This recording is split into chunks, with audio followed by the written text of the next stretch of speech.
In this chapter, we'll be discussing how economists measure domestic output.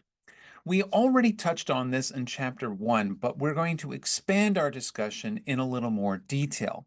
As we go through the chapter, one thing I'd like you to keep in mind is, do mainstream economists really have a handle on how to read the economic tea leaves? Almost the entire chapter is devoted to how we measure gross domestic product, or GDP. The underlying assumption is that positive GDP equals good and that negative GDP equals bad. In order to avoid negative GDP, policymakers and businesses must do everything in their power to keep GDP moving in a positive direction. In fact, the way we measure growth and recession cycles is by GDP. That's how we know that the last Great Recession started in about December 2007 and it ended around June 2009. But as I already brought up in our discussion in the previous chapter, the definition of economic recovery is largely in the eyes of the beholder because one sector can be experiencing rapid growth while another sector is experiencing a contraction or at the very best only holding pat. As you see in this chapter, there are many ways of measuring GDP. Some of them are good, and some of them not so much. The basic tenet of GDP is dollars and prices. That's because everything else would be too hard to quantify. We also measure output in monetary terms because we already know this can get tricky when output remains the same, but prices go up. That's why there's such an emphasis upon the differences between nominal and real GDP. One of the biggest dangers when it comes to measuring economic growth is double counting. That's why we want to make sure that we are only counting final goods, such as your brand new sofa, and not intermediate goods, such as the fabric that was used to make it. This is a lot more difficult than it sounds because not everything that's sold in the economy can fit into such neat categories. For example, an apple would be a final good if you bought it from the grocery store and ate it on the way home. But if you bought the apple and it becomes an apple pie, then that apple then becomes an intermediate good. One way around this problem is to measure output using the value-added method, which counts the intermediate steps when producing a product. That's great. Now we have a good measure of economic output, right? But what happens if you have an apple tree in your backyard and you get the apples from your apple pie for that? Well, can you quantify the output of your tree even though you didn't have to pay any money to the garden gnome? GDP says no, you can't. So your value-added approach is missing a critical step, and all you're left with are things that you actually paid money for. In other words, according to GDP, your apple pie consists of a crust, sugar, some spices, but absolutely no apples. Does that make any sense? GDP also excludes other very important economic transactions. These include financial transactions and second-hand sales. Therefore, what GDP is saying that if you take money that you earned from selling your apple pie and used it to buy stock in the stock market, or you bought a pair of shoes from your local thrift shop, then GDP stopped dead in its tracks the moment you sold your pie. This, of course, is ridiculous because your money is still circulating in the economy. It's just no longer contributing to any new production. Does that mean that it no longer exists? Of course not, but there you have it. To understand this on another level, let's say that you have two societies. In Society A, consumers actively buy lots of goods that only have a brief, useful life. When things break, they throw the item in the trash. And that makes it necessary for them to go out and buy the same goods over and over again. Although Society A's economic lifestyle is very wasteful and it generates a lot of trash and uses up more and more natural resources, they are positively swimming in GDP.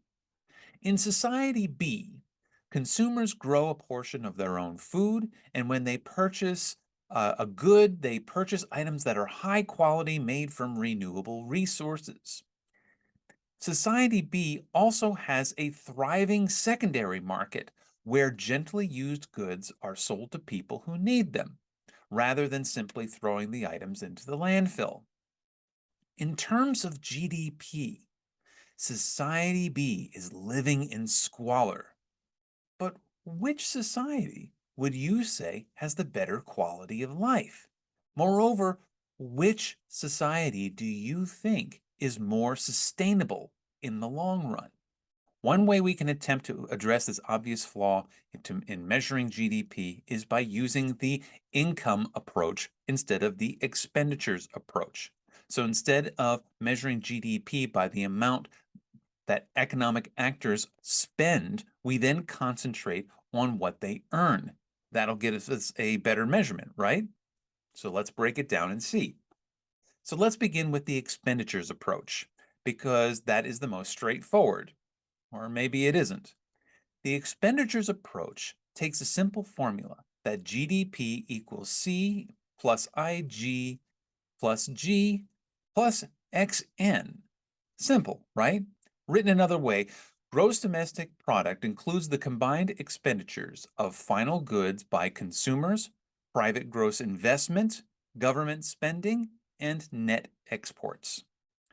The data that we'll be using in this exercise comes directly from the Federal Reserve's own website, which is considered the authority on measuring these things. Consumer expenditures. If we take the 10-year average of personal consumption expenditures, and we see a growth of $11 billion in 2012 to just over $17 billion in 2022. That's grown over 35%, or about 3.5% per year. Yes, the PCE took a downward spike in September 2020 to 2021 by 23%, but that recovered very quickly with the infusion of trillions of dollars of stimulus and the form of direct payments to consumers and extended unemployment benefits. Even with inflation at all-time highs, this index appears to be moving along just fine. The major driver of consumption, though, is healthcare. Now, that's a poor indicator of economic growth because healthcare spending is inelastic, which means that people will generally pay the same level of healthcare no matter how high the price goes. As such, customers need to spend more on inferior goods in order to be able to afford something that they have no choice but to pay a higher price for. Gross private investment. This indicator includes investments in non-residential structures, office buildings, factories, etc., equipment and intangibles, and inventory investment. The growth in this sector since 2012 has been an impressive 43.4%, with a yearly average of 4.34% per year. There was a sharp downward spike in 2020, but that recovered quickly after the lockdown ended. In other words, American companies have been investing heavily in domestic production over the last 10 years. This is good news. Government purchases. This is a trend that has changed dramatically over the last 10 years. From 2012 to 2014, government purchases were growing steadily, and then from 2014 to the middle of 2017, they started increasing at a faster pace. Then from 2017 to 2022, they were now growing at an even faster pace. To study the trend, we have to ignore the pandemic outlier from 2020 to 2022. Defense or offense, depending on your perspective, is interesting when it comes to GDP growth because the military's primary purpose is to create tools and infrastructure for the sole purpose of destroying productive resources and infrastructure of other nations. So the Pentagon gets 4 times the amount of taxpayer money than other agencies where expenditures are supposed to create jobs, productive assets, and infrastructures so that they can destroy the productive assets of our enemies. Net exports. This sector of the economy is looking like a train falling off of a cliff. Net exports have rarely fallen into positive territory ever since the Federal Reserve started tracking this data in 1945, but with the pandemic and now hyperinflation devaluing the US dollar worldwide, it's no wonder that nobody is buying what America is selling. So, what does this tell us about the economic health of the nation? Consumer expenditures, gross domestic investment, and government purchases are up, yet net exports are way down. What this is telling us is that although on paper it looks like America is investing in itself, what it's really saying is that inflation is likely fueling all of this currency movement while the American goods and services become too expensive and therefore less attractive to the world, which does not bode well for America's long-term economic growth. Perhaps the income approach will give us a better clue. Wages. Here we use payroll data compiled by the Federal Reserve. According to the graph, the average pay has gone from about $23.50 per hour in 2012 to $32.25 per hour as of this writing. That's an increase of about 27.1% over the last 10 years, or 2.71% per year. That's good news, right? Unfortunately, this includes the salaries of people at the very top of the food chain as well as the people at the bottom. For example, top executives at Wall Street corporations typically earn 220 times the average salary of those who work for them. Meanwhile, the federal minimum wage remains at $7.25 per hour, which is where it's been for the last few decades. Yet, minimum wage jobs are currently paying more due to a labor shortage, but what still remains a fact is that a large portion of the population are still working part-time jobs and yet are still living well below the poverty level. Rents. The rents index seen here is what is added to the consumer price index, which we already talked about in the previous chapter. In 2012, the rent index was at 212, and in 2022, it's at 370. That's an increase of 43% over the last 10 years, or an increase of 4.3% per year. In other words, if wages are only going up by 2.71% and rents are going up by 4.3%, that means housing prices are outpacing wages by 1.6%. That is not good. Interest. Here we are examining what is called the federal funds rate, which is set by the Federal Reserve. This is a rate that banks lend money to each other, which we'll get into more detail when we talk about the Federal Reserve.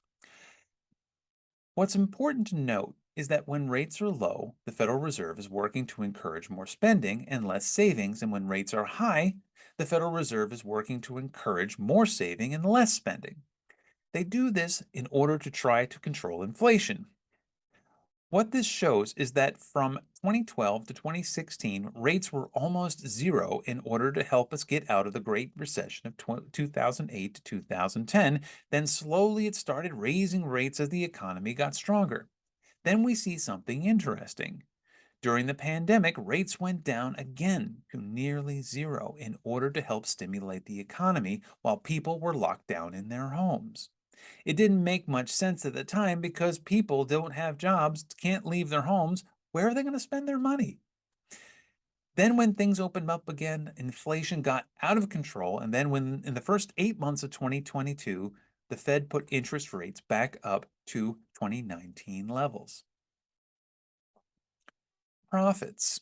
This is an interesting one because this includes income from sole proprietorships as well as corporate profits. On an individual level, it's not such a big deal.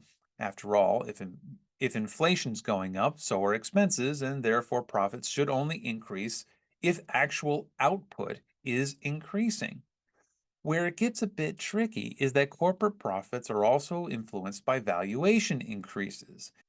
In other words, if a company earns millions of dollars in profits because their stock portfolio did exceptionally well, then that's going to be included in this measurement, even though the profit itself had nothing to do with any increased output. In other words, your employer can cut production and lay off as many workers as they like, but GDP is still going to look good as long as their investment portfolio is doing well. Back in the day, Henry Ford paid his workers a living wage so that they would be able to go out and buy one of his automobiles. In other words, Ford felt that he could see a stronger profit if his workers were also his customers, and that helped make Ford into the gigantic corporation that it is today. Unfortunately, those days are long gone. Now corporations can pay workers barely a subsistence wage and still see massive profits as long as their stock portfolios are doing well. Statistical adjustment. Lastly, we factor in things like inflation, the effects of foreign income, and other income adjustment factors. This is a great way to fudge the numbers if you don't like the way they're going. Just look at what we do to manipulate rents. After all, there's bound to be a difference between the expenditures approach and the income approach, so why not simply write it off as a statistical adjustment so that we can go with the higher number, right? So if household incomes are barely keeping pace with inflation, there's almost no interest to account for, and the inflation has been statistically kept at around 2% per year. Where is the GDP number coming from? When we add these two approaches together, we see a definite pattern. With the expenditures approach, it looks like we're doing great economically until you add in the fact that nobody else in the world wants to buy our stuff. With the income approach, the stock market and executive salaries are what are mostly driving GDP, while minimum wage and part-time workers are left out in the cold. Therefore, the only conclusion that I can draw from all of this confusion is that the talking heads in the media will actively ignore the near zero GDP data because it doesn't make the economy look good. And instead, they could focus on the income approach where the numbers can be distorted by the top earners and the corporate profits. This may sound like great news for all the people at the top or even in the middle of the economic scale, but the millions of people who are struggling to pay their bills are going to feel left out and angry, which also leads to civil unrest. So if GDP doesn't look so good, why not look at other ways of measuring GDP? That would be great, except that most other economic measurements of growth are simply offshoots of GDP. So if the original model is flawed to the point where it can show growth even when none exists, then any other model will be equally flawed. The final analysis is, as often as that is relied upon, GDP is a rather poor way for economists to obtain a clear picture of what the economy is actually doing because a spike in any one factor can throw off the entire measurement.